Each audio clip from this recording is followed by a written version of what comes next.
Против 8 физички лица, помеѓу кои е и екс-директорката на Прилепската болница, како и против едно правно лице, ОЈО поднесе обвинение.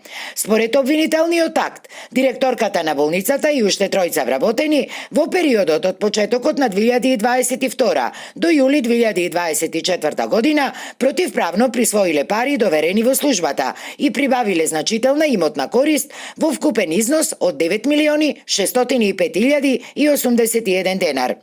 Преку фиктивни налози за работа и образци каси исплати со невистинита содржина за наводно извршени работи за потребите на болницата, на физички лица им исплаќале средства од остварениот промет од наплата на партиципација за здравствени услуги, без користење на системот на УЈП или на друга документација за оправданоста на трошењата. Исплатите често се правдале со фискални сметки за гориво, за пицерии, ресторани, сладкарници и други угостителски објекти. Се наведува во соопштението од ОЈО. Овие незаконски действија ги прикривале со внесување на лажни податоци во компјутерскиот систем, а вршеле и корекции на креираните записи. Незаконски действија имало и во јавните набавки, каде екс-директорката и едно правно лице за обезбедување на имоти лица се сомничат дека со неизвршување на обврските од договорот за физичко обезбедување на болницата оствариле имотна корист од 6.567.538 денари на штета на болницата.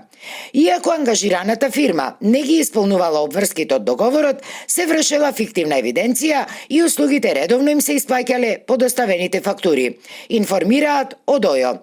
Екс-директорката нанела поголема имотна штета на болницата и преку наводната набавка на храна за потребите на болнечката куња од различни угостителски објекти, со што ја оштетиле болницата за вкупно 1.439.987 денари.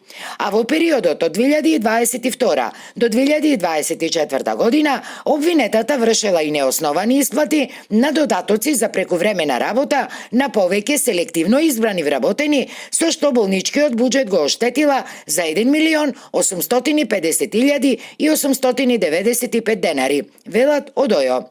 Инаку финансискиот скандал во Прилепската болница почна да се одмотува лани во октомври, кога при голема акција на финансиската полиција беа приведени вкупно 32 физички и правни лица, кои беа осомничени за злоупотреби на јавни набавки, на службена положба и за фалсификување и уништување деловни книги, со што предизвикале штета во вредност од околу 800.000 евра. На 6 од осомничените уште тогаш им беше одредени притвор во траење од 30 дена, а кој после истекот на тој рок на 21 ноември им беше и продолжен. Против 19 лица има мерка за предпазливост, на 7 фирми од повеќе градови им е одредена забрана за учество при јавни набавки, а додека 9 други осомничени се гонат по скратена постапка. Според ОЈО, во однос на еден дел од действијата кои оттогаш се предмет на истрагата, истражната постапка сега продолжува во основното јавно обвинителство за гонење на организиран криминал и корупција.